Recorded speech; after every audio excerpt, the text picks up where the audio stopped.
ustedes en este congreso y en este curso taller. Lo que vamos a revisar en este momento va a ser la aplicación de Doppler transcranial, del ultrasonido Doppler transcranial en la evaluación del paciente con hidrocefalia. La neurosonología es una rama del ultrasonido que está aplicado a las neurociencias, y esto es un concepto que en nuestro país apenas está en desarrollo. En países europeos se utiliza de una manera rutinaria. El entrenamiento de neurosonología está incluido, por ejemplo, en algunos programas de residencia de neurocirugía o neurología. Y la neurosonología, pues vamos, empieza desde la evaluación de los vasos del cuello, carótidas y vertebrales, y para evaluar la enfermedad de aterosclerosis, etc. Pasa por el Doppler transcranial, que es la evaluación del espectro de velocidad de los vasos intracraneales, y de manera más reciente, en los últimos 20 años, lo que ha sido el dúplex transcranial, es decir, la aplicación del ultrasonido convencional en un modo B para evaluar no solamente los vasos intracraneales y la forma de circular de la sangre en un paciente, sino también la evaluación de algunas estructuras anatómicas. El ultrasonido ha ido evolucionando con el paso de los años y ha permitido generar una mayor cantidad de aplicaciones, y se ha podido mejorar la observación de algunos elementos, no al grado de poder sustituir, estudios como tomografía o resonancia magnética, sino simplemente el poder evaluar de una manera más rápida y no invasiva a los pacientes. Quizá por eso se ha desdeñado un poco la aplicación del ultrasonido en neurología y en neurocirugía, pero la verdad es que es una herramienta muy útil. Como les comento, muchos de esto depende del desarrollo de la tecnología, y de hecho ustedes han oído hablar, por ejemplo, que los neurosonólogos ahora utilizamos Doppler transcranial para la evaluación del Parkinson de manera inicial para ver la ecogenicidad de la sustancia negra, y eso se hace con nuestro estudio de dúplex transcranial. ¿Y por qué hacer neurosonología? Porque prácticamente todo lo estamos haciendo ya con equipos cada vez más pequeños, portátiles, y es un estudio no invasivo que nos va a permitir estar revisando al paciente las veces que sean necesarias, sin nosotros pedirlo, de bajo costo, y que en pacientes incluso críticos, como son los pacientes de terapia intensiva, no hay necesidad de desplazarlos, y nos van a dar una información que no nos dice necesariamente la tomografía y la resonancia magnética, como puede ser la evaluación del flujo sanguíneo cerebral. Esto es muy importante, la portabilidad, porque nosotros sabemos que la mayor parte de nuestros pacientes, no son todos los críticos, pero incluso en piso, dependemos mucho de movilizarlos, y a veces no es en la mejor circunstancia porque están multiinvadidos, pueden estar conectados a un ventilador, a varios bombas de infusión, en el caso de la cefalia pueden tener una ventriculostomía, y en este caso el desplazamiento en cada ocasión puede implicar no solamente tiempo y esfuerzo, sino también cierto riesgo a nuestro paciente, y con los ultrasonidos podemos obviarlo. Tenemos nosotros la limitación de que solamente en algunos sitios del cráneo vamos a poder evaluar por ultrasonido al paciente, que son las ventanas ultrasónicas. La principal es la ventana transtemporal, aprovechando lo delgado del escama temporal para evaluar los vasos del polígono de Willis, arteria cerebral media, cerebral anterior, la porción terminal de la carótida, la arteria cerebral posterior, y a través de otras ventanas, por ejemplo, la transorbitaria, podríamos evaluar la arteria optálmica, el círculo carotídeo, la transoccipital, ambas vertebrales y la arteria basilar. Por ejemplo, en nuestro hospital, en San Sebastián, en el hospital de zona número 50, el equipo que tenemos para hacer de todo doble carotídeo y el duplex, este equipo es un equipo BIGMED de General Electric, realmente es un equipo de ecocardio, y de hecho de unas generaciones anteriores, no es un equipo muy nuevo, pero nos ha sido de gran utilidad. Utilizamos con el fin de evaluar el parénquima de estructuras anatómicas de la ventana transtemporal. Esto nos va a dar que el transductor se va a colocar sobre el hueso temporal, un poco por encima del arco cigomático, y la imagen va a estar en abanico, en donde vamos a ver a continuación que es como si tuviéramos el paciente está viendo hacia su izquierda, los ojos van a estar hacia el lado izquierdo y hacia la derecha de la nuca. Aquí vemos con el equipo de nuestro hospital el mesencéfalo, y podemos que vamos a hacer la primera referencia anatómica que nosotros utilizamos para poder en este caso es el Doppler, vamos, aunque sea más bien de los vasos de la circulación intracraneal. Nosotros sabemos que la cerebral posterior la vamos a encontrar ahí y yendo hacia adelante encontramos otras arterias. Pero si nosotros angulamos más el Doppler, el transductor, perdón, vamos a poder ver mejor el tercer ventrículo y alrededor los tálamos. La definición del equipo que tenemos no nos permite evaluar muy bien el tamaño ventricular, a menos que esté muy incrementado en su talla. Pero bueno, para que puedan ver cómo un equipo se puede registrar estas estructuras, y si hay, por ejemplo, desplazamientos de línea media, si hay, por ejemplo, hemorragias agudas, también las podemos visualizar, de tal manera que sí es una herramienta para evaluar algunos detalles anatómicos, y bueno, con equipos más recientes mucho mejor. Entonces eso ha llevado a que en algunos centros hayan empezado a usar el ultrasonido para evaluar la hidrocefalia, por ejemplo, en pacientes que tienen hidrocefalia por mecanismo sangrado, ya sea por hemorragia hipoaracnoidea o por una hemorragia hipertensiva abierta al ventrículo. Y entonces, por ejemplo, este estudio es revisar precisamente la relación que tiene la talla ventricular medida por ultrasonido con la medida por tomografía, y la metodología aquí es muy importante de notar. Cuando uno está insonando desde el lado derecho, por ejemplo, del cráneo, el abanico se abre y va a ir abriendo gradualmente, y la parte que vamos a poder evaluar mejor va a ser el lado contralateral, de tal manera que si uno quiere ver el lado izquierdo tiene que insonar del lado derecho y viceversa, por la apertura del abanico, que es lo que tiene que realizarse. Se miden en este caso, por ejemplo, la mayor amplitud del ventrículo lateral, y el resultado se suma para poder compensar cualquier crecimiento asimétrico, y este incremento de la talla vamos correlaciona con la tomografía, aumenta el diámetro la longitud del ventrículo lateral, y si por ejemplo tenía una ventriculostomía y esta se abre, pues al abrirse el tamaño ventricular también disminuye y correlaciona con la medición que se hace por ultrasonido. Aquí se están utilizando equipos un poco más recientes que tenemos el nuestro, y lo que se ha visto es que para ellos determinan que para un incremento en la talla ventricular mayor de 5.5 milímetros, la velocidad del ultrasonido llegaba a ser del 100% con una especificidad del 83%, es decir, que tiene un valor predictivo positivo para la apertura del drenaje del 81% y un valor predictivo negativo del 100%. Es decir, los pacientes que no iban a requerir derivación ventriculoperitoneal permanente de una válvula, si por ultrasonido se veía que no incrementaba la talla ventricular, lo más seguro es que no lo fueron a utilizar y se podría retirar el equipo.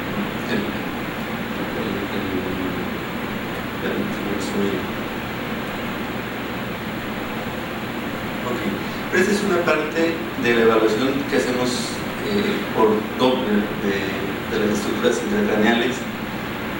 La verdad es que además del modo convencional, podemos utilizar el Doppler color para observar los vasos del polígono, Y por ejemplo aquí se muestra en rojo la arteria cerebral media que tiene un flujo anterógrado, un flujo que se acerca hacia el transductor, y en azul la cerebral anterior. Ahí por ejemplo pongo el cursor en la parte más profunda, en la parte azul, para evaluar el cerebral anterior. Se presenta por esta curva hacia abajo de la línea de cero. Si me aproximo a la bifurcación carotidia, voy a encontrar la cerebral media por arriba de la línea de cero. Ahí por ejemplo estoy yendo hacia la cerebral posterior y regreso para evaluar la arteria cerebral media, que es la arteria que lleva mayor velocidad. Entonces, mientras estamos platicando esto, estamos revisando todos los vasos del polígono por Doppler transcranial. Realmente es una herramienta para evaluar velocidad de circulación pues de una manera muy efectiva.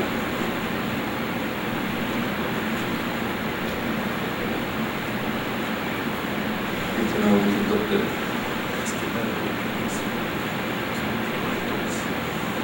Color.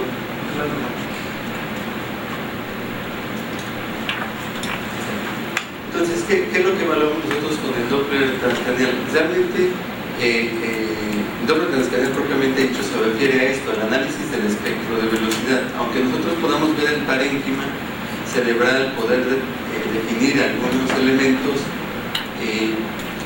no es esta la aplicación de los ultrasonidos en neurología y en neurocirugía, sino la evaluación del estado hemodinámico del polígono de Willis, de poder determinar a qué velocidad se encuentra circulando la sangre en cada uno de los vasos, y entonces nosotros podemos tener, por ejemplo, un espectro normal que es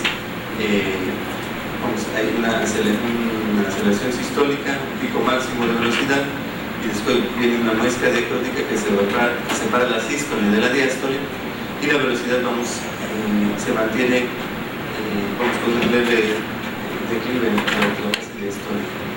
Pero nosotros podemos tener, por ejemplo, en pacientes con hidrocefalia precisamente no van a tolerar eso y van a tener un incremento de la presión intracraneal, y entonces lo que vamos a observar en estos pacientes va a ser espectros de alta resistencia vascular, que ustedes lo pueden ver diferente a su forma en relación a un espectro normal.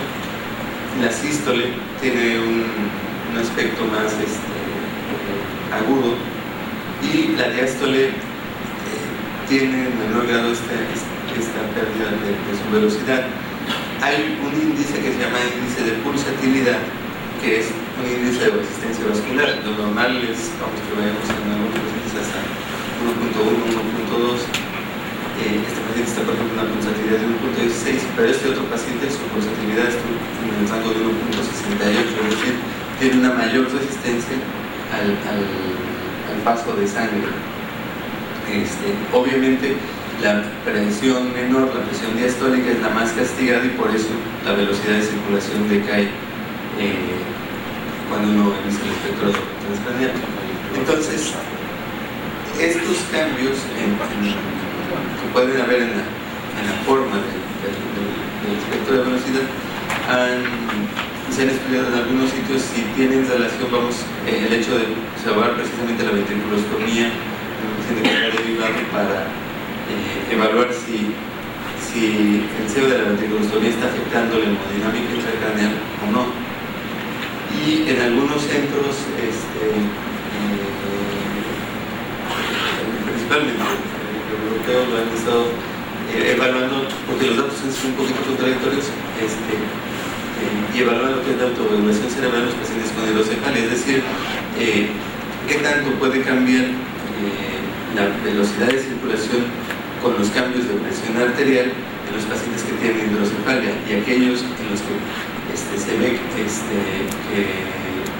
el paciente tolera menos, por ejemplo, la hipotensión, los consideran que pueden ser más candidatos ellos a la colocación del sistema de derivación ventriculo-peritoneal.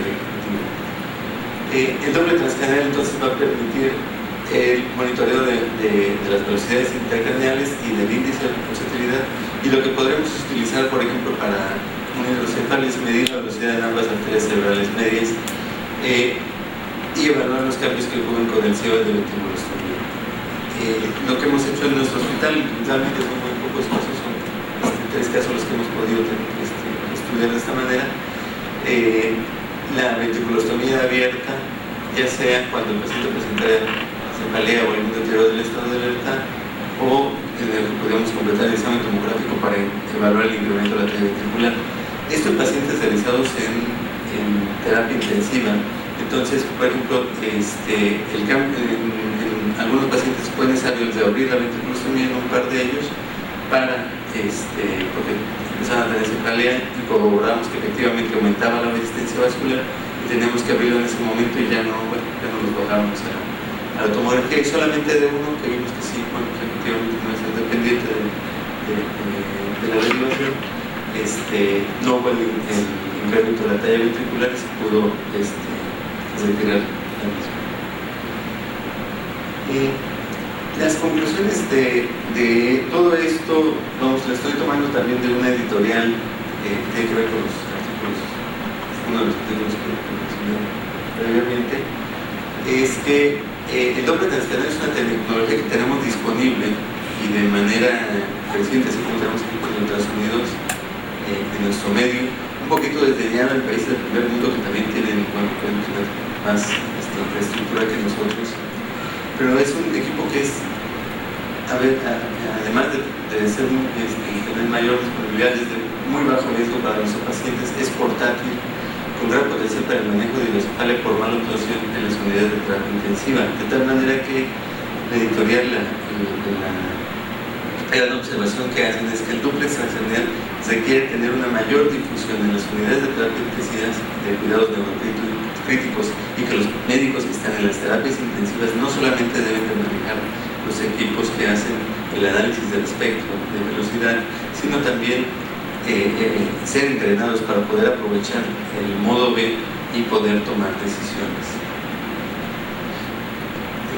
Como les comento, mucho de los trabajos que se están realizando son más bien europeos, y la verdad es que nuestro medio sería un sitio donde potencialmente podemos encontrar mayor aplicación, algo que implica muchos hospitales, por ejemplo, tienen tomografía disponible todo el tiempo.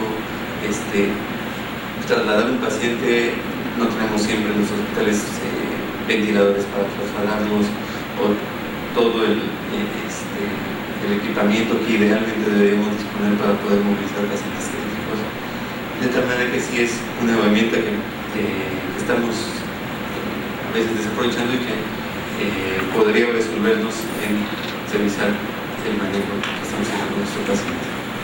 Equipo totalmente de ecocardiografía. El transductor que se puede utilizar para el Doppler transcranial es el mismo transductor que utilizan los cardiólogos para hacer los ecocardiogramas. Solamente hay que ver que la configuración del equipo permita poner los mapas de colores de grises y algunas otras cambios que se tienen que hacer para que se pueda ver el parénquima, pero muchos equipos que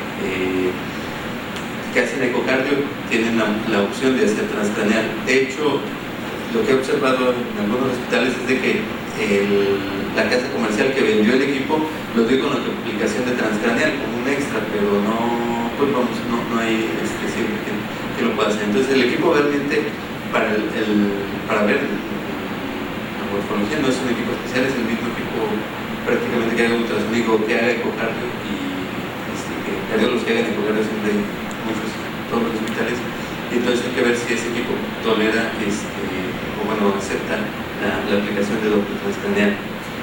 Esto, por ejemplo, son evaluaciones de pacientes con cráneo intacto, pero por ejemplo pacientes que llegamos a tener cranectomizados, la definición de las estructuras es todavía mayor, ¿no?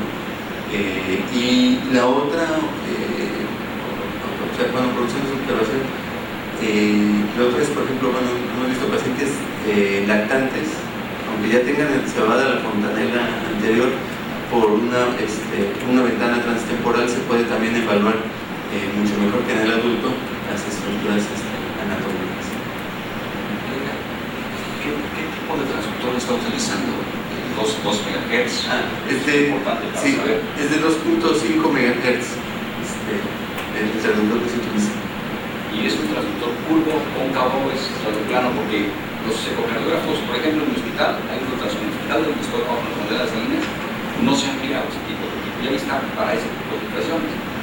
Entonces, si yo le digo al radiólogo de mi hospital que va a hacer una situación situación parecida a la que todos tienen en sus hospitales, que usted ve aquí, ¿cómo es que usted le pidió al radiólogo que llevara el equipo Doppler y que utilizara, no transcranial, sino el modo B? ¿Qué transductor le pidió que utilizara el radiólogo? Sí, se utiliza el transductor, son transductores multisectoriales de 2.5 MHz los que se emplean para esta aplicación. Y mientras que, por ejemplo, para el transfrontalenlar me parece que utilizan más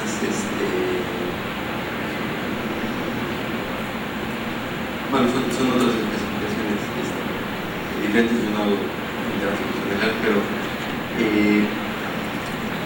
el estudio es muy probable que sí, los radiólogos pudieran realizarlo también con esta especificación solamente, y si hay algún neurólogo o neurocirujano que también haga Doppler transcranial, es muy semejante a hacer el Doppler transcranial con los equipos ciegos, hacerlo con estos equipos. Comentarios que más tarde en la sesión del taller de la tarde a las 4 le vamos a colocar el Doppler transcranial. El doctor lo va a hacer y lo vamos a tratar de ver, y cuando le induzcamos el daño al cerdito, cuando introduzcamos en el cerebro el trépano que ya está hecho, van a ver las modificaciones de lo que nos va a observar directamente. O sea, no es una situación confusa, nada más que falta integrar las cadenas para hacer un gran carro de fuego para que corra posteriormente. Si hay equipos, ¿por qué no se usan? El doctor ha empleado en San Luis Potosí un curso de Doppler transcranial en el Seguro Social, y lo hace cada año el Doppler transcranial en el curso. Se llenó, recolectó gente, casi 70 alumnos hace unos meses. Entonces la idea es que él es un capacitador que se ha unido al grupo para tratar de sacar adelante esto. Muchas gracias. Gracias. Muchísimas gracias, doctor, por su presentación.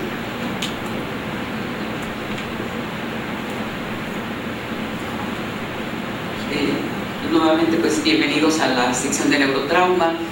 Nuestro siguiente ponente es el doctor José Arturo Castillo Lima. Él es radiólogo, tiene experiencia, él fue el jefe de radiología en el Hospital Militar de la Ciudad de México. Actualmente el doctor se encuentra en el Sanatorio Durango como radiólogo y tiene mucha experiencia en neuroradiología, razón por la cual, doctor, le agradezco mucho su presencia en nuestro simposio. Levantar en la noche y cuando puedo colgar mi bata, y entonces decidí ser radiólogo. Tempranamente en el hospital militar me encontré con las hemorragias intestinales, los traumatismos craneoencefálicos y la enfermedad vascular cerebral en su etapa aguda. Y entonces a partir de ese momento dije, me equivoqué totalmente en cuanto a la decisión, pero ha sido una especialidad que he disfrutado inmensamente. Bien, vamos a hablar sobre hidrocefalia postraumática. Como buen radiólogo tengo algunas imágenes, espero no saturarlos, pero bueno, vamos a ver qué es la hidrocefalia. Bueno, antes que nada, el cerebro está rodeado del líquido cefalorraquídeo, se produce, como ustedes saben, los plexos coroideos, discurre por las cavidades ventriculares, las distiende, las ocupa, circula y después sale a través de los orificios de Luschke y de Mayende, de tal manera que rodea el tronco cerebral, los hemisferios, y es reabsorbido a nivel de la convexidad por los corpúsculos de Pacquiao. La fisiología básica, que vuelvo a decirles, es una producción, el 70% se da en los plexos coroideos, el 30% en el epéndigo, 0.35 mililitros por minuto, que da un total de 500 mililitros por día de un tipo de secreción activa y ultrafiltración a partir del plasma. De tal manera que la tasa de recambio es de 4 a 5 veces al día. La forma en que se produce y se reabsorbe, ¿verdad?, el equilibrio de estas dos, producción y reabsorción, trae como consecuencia que los adultos aproximadamente tengan de 100 a 150 mililitros de líquido cefalorraquídeo, los lactantes entre 70 a 90 mililitros y los neonatos de 10 a 60 mililitros. Las funciones, pues prácticamente son, estas son las elementales, una protección cerebral, está sobrenadando, está suspendido, digamos de alguna manera, el cerebro y el tallo.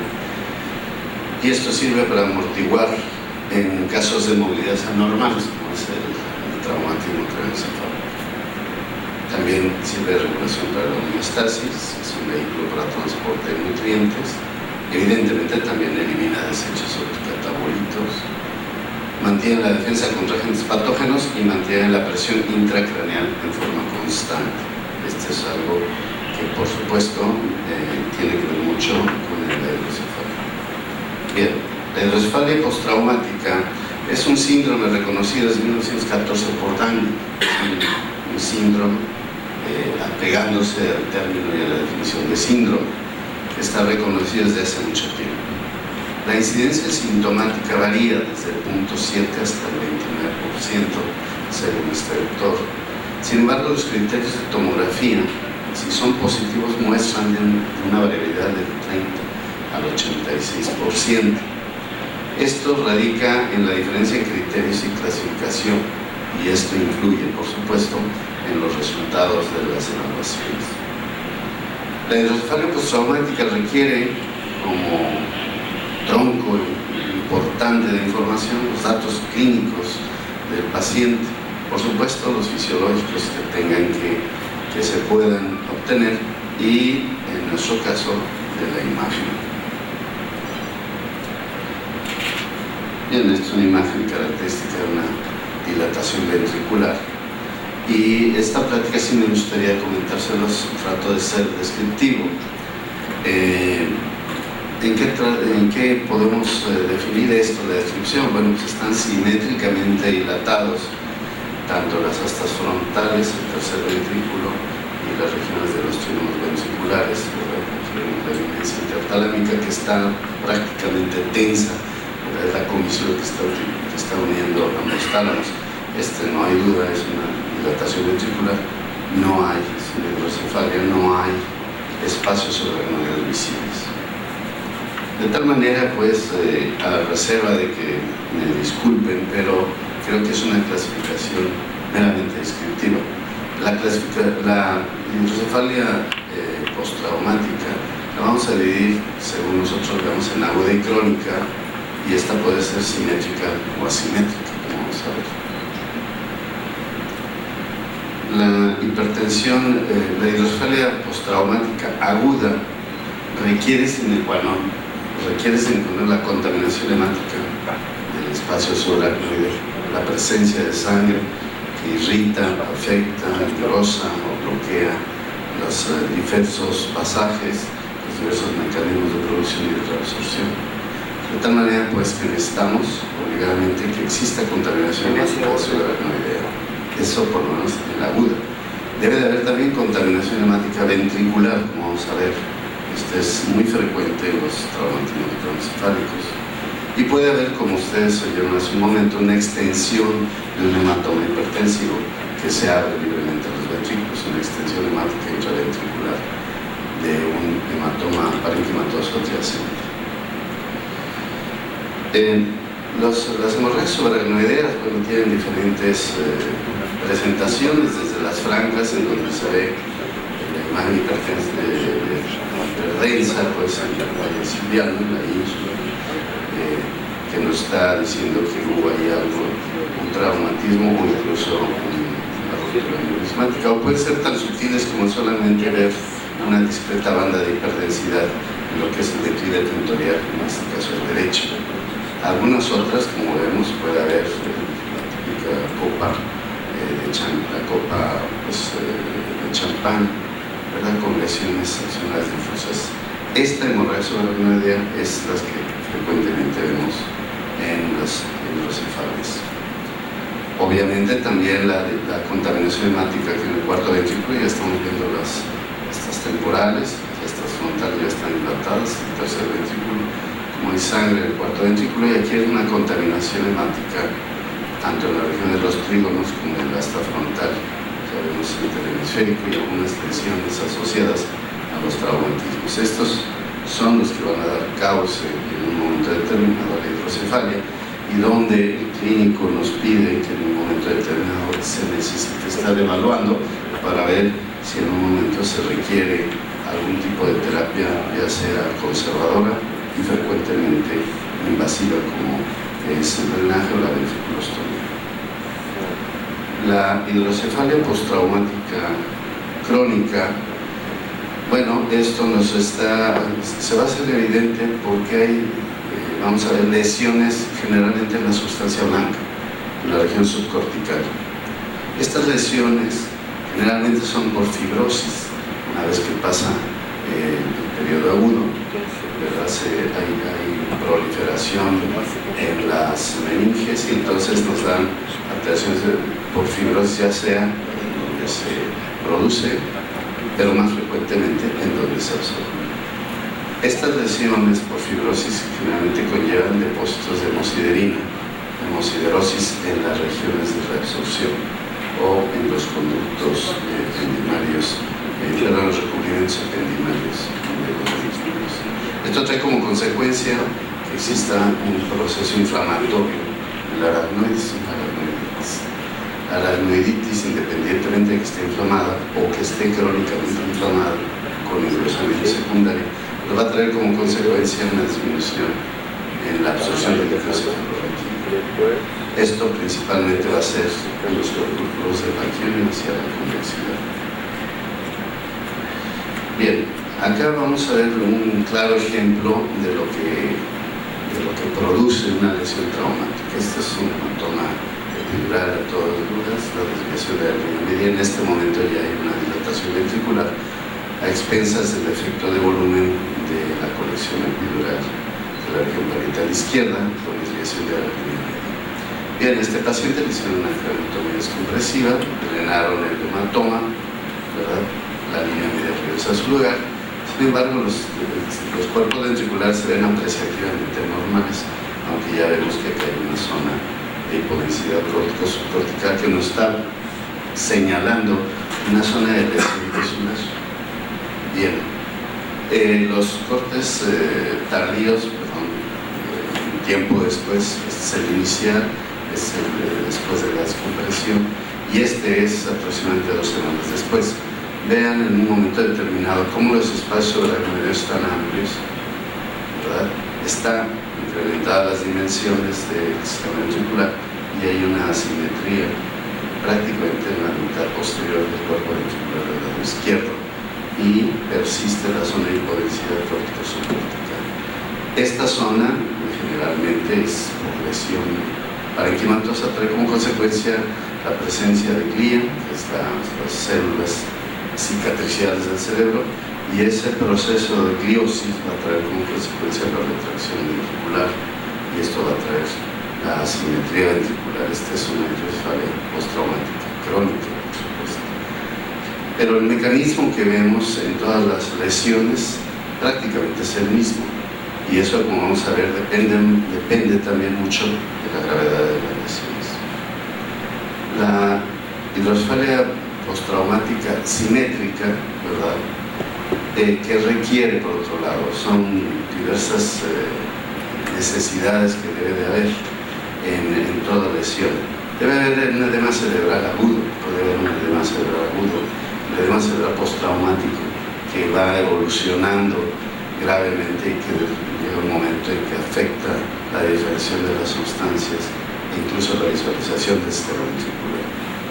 Por supuesto, la lesión axonal difusa que está en la región subcortical, como vamos a ver, también genera que la hidrocefalia sea asimétrica. Estos dos factores, principalmente al haber un incremento en el edema progresivo, algunas veces refractario al tratamiento, trae como consecuencia un incremento en la presión intracraneana, y el incremento en la presión intracraneana trae como consecuencia la isquemia severa. Esta isquemia severa va a traer pérdida tisular a nivel cortical o subcortical o ambas, y esto por consecuencia en forma compensatoria puede traer una dilatación ventricular.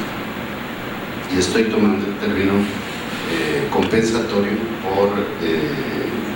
cuando empezar a meter algún grado de dificultad en la diferenciación entre lo que es la hidrocefalia compensatoria por pérdida tisular por edad de la hidrocefalia postraumática crónica, que generalmente a veces es indistinguible.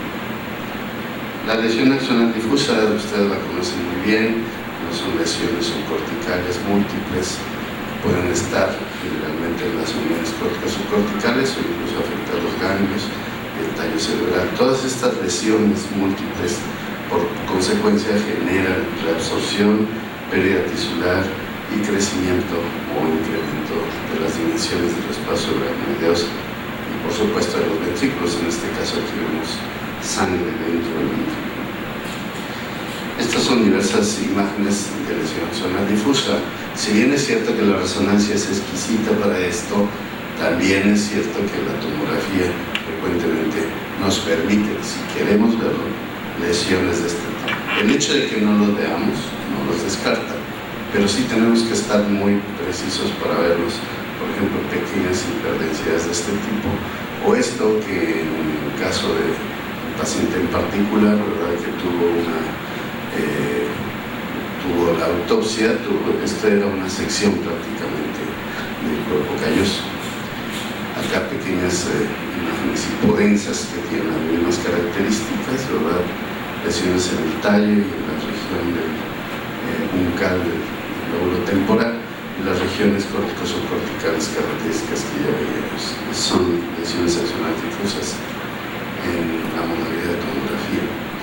Y pues por supuesto el edema cerebral generalizado, que es lo que les comentaba yo, hay una pérdida en la diferenciación, yo no puedo saber en dónde empieza. Pareciera que aquí está la sustancia cortical y la subcortical, no lo sé. Hay imágenes, pequeñas imágenes hiperdensas difusas en ambos centros semiovales. Por supuesto está la hoz del cerebro está más visible, esto es o porque hay hemorragia cerebral previa o porque el edema cerebral, entiendas, el incremento de agua en el parénquima cerebral, hace que los repliegues durares se hagan más ostensibles. Es edema cerebral generalizado. Esta es una imagen pues, de resonancia. La resonancia, por supuesto, también tiene sus aplicaciones. Lo único que todos ustedes y nosotros vivimos es que por logística, por capacidad y por tener la presencia es más fácil que mandemos a la tomografía. Sin embargo, pues por supuesto que la resonancia lamentablemente no puede traer algunas imágenes para ver las nuevas técnicas de flujo de líquido cefalorraquídeo que da la resonancia, pero estos son cambios de dilatación ventricular simétrica, en donde estamos viendo pequeños detalles que la resonancia ya ahora los da. Vean estas pequeñas especulaciones, todas estas deformidades generalmente están dadas por pequeñas venas que están alrededor de los ventrículos y que en las imágenes sagitales inciden y deforman un poco el cuerpo calloso. Pero ya estamos viendo que son dilataciones importantes del sistema ventricular, en este caso una hidrocefalia asimétrica. La hidrocefalia postraumática asimétrica, bueno, pues está dado principalmente por los hematomas, cualesquiera que sean estos, por supuesto por las lesiones contusionales que todos conocemos, el edema contusional, que puede ser el edema cerebral difuso, y la contusión hemorrágica. En este punto sí me gustaría decirles, en toda lesión contusional hay sangre. El hecho es que la tomografía, no así la resonancia, la vea está en función de los infiltrados petequiales de la sangre. Cuando estos infiltrados petequiales progresan, coalescen, se hacen grandes, entonces se hace evidente como una lesión hiperdensa, y a eso le llamamos una contusión hemorrágica. Toda contusión hemorrágica cortical y subcortical trae como consecuencia una atrofia focal de tanto de la región cortical y subcortical, y por consecuencia va a traer una hidrocefalia asimétrica hacia la zona de la lesión, como vimos en el primer caso. Recuerdo, esto es meramente descriptivo y bueno, pues guarda relación en función de la simetría o no del sistema ventricular. Toda contusión hemorrágica, ya sea por golpe, por contragolpe, va a traer como consecuencia una zona de encefalomalacia. Esa zona de encefalomalacia se va a reabsorber, va a echar a andar todos los mecanismos de reabsorción, de destrucción tisular. La glía promueve, la promoción de glía retrae. Eso va a traer como consecuencia por la simetría ventricular. Todos estos son ejemplos, pues, hematomas subdurales en este caso y hematomas epidurales. Todos ellos, al tener la compresión sobre el sistema ventricular, pues traen como consecuencia dilataciones ventriculares diferentes. Estos son dos hematomas subdurales isodensos. Bueno, la desviación de la línea media es muy evidente. Y recuerdo un compañero médico hecho en el Instituto de Neurología, Marcos Santana, decía: mira, cuando tú veas efecto de volumen sin lesión demostrable, piensa siempre en un hematoma subdural, y este es el caso. Son hematomas subdurales en ambos pacientes. Estos también, por supuesto, al deprimir, modificar, desplazar el sistema ventricular, trae como consecuencia cierto grado de atrofia, y esto la dilatación compensatoria. Las zonas de hiperdensidades focales, que es lo que les decía yo, las contusiones hemorrágicas, ¿verdad?, que incluso llegan a tener un nivel. Este nivel es muy característico, en donde ya prácticamente el tejido cerebral está licuefacto, y entonces lo que vemos es un fenómeno de hematocrito, que le llamamos, en donde la sangre, prácticamente el parénquima, está licuado, y entonces adquiere esta lesión. Estas son las zonas de contusiones hemorrágicas. Decía, todas estas, hemorragia subaracnoidea, contusión hemorrágica extensa con edema perilesional, vean, trae como consecuencia una dilatación ventricular aguda asimétrica, pero posteriormente da paso a una hidrocefalia postraumática asimétrica. Igual son lesiones hemorrágicas subaracnoideas, en fin, todo este tipo de lesiones nos genera esto. No en todos los casos, lamentablemente, pudimos darle seguimiento. Sin embargo, en algunos de los pocos que el paciente accede, o por razones naturales de su limitación regresa, podemos definir el tipo de hidrocefalia. De tal manera que esto es un proceso hospitalario, evidentemente. Ahora, ¿cómo sabemos si está dilatado el sistema ventricular? Hay diversas escalas. Esta es una de las que más se utiliza, la escala de Morgan, en donde se escoge el corte en donde están los cuerpos ventriculares, se determina la línea media, la parte media del cuerpo ventricular hacia la tabla interna, en este caso de la región parietal izquierda, se divide en segmentos, se mide, y esos mediciones se asignan 5 segmentos, de tal manera que ese segmento 1 es el normal, el segmento 2, que sería, en este caso sería una hidrocefalia leve o un grado 1, segmento 3 una hidrocefalia moderada, grado 2, y en adelante, hasta llegar prácticamente a el segmento 5, en donde está la dilatación, que es muy severa, y es un grado 4 prácticamente, yo pienso que incompatible con ella. Este es un ejemplo de la práctica de Morgan, ¿verdad? Medimos de A a B, son 30 milímetros, lo dividimos entre 5, nos da 6 puntos, y entonces, en este caso, B1, el segmento 1 sería lo normal, de ahí en adelante sería grado leve, moderado, severo y muy severo. En este caso, pues, se determinó que la hidrocefalia era grado 1 porque estaba en el segundo segmento. Esta es una de las escalas que se usan frecuentemente, pero existen otros también. Está el índice de Evans, que ustedes conocen, que es la relación entre el máximo tamaño de las astas frontales y la distancia máxima entre ambas tablas internas. Estas medidas están hechas en el mismo corte, y generalmente, cuando esto es mayor de 0.35 sobre valores absolutos,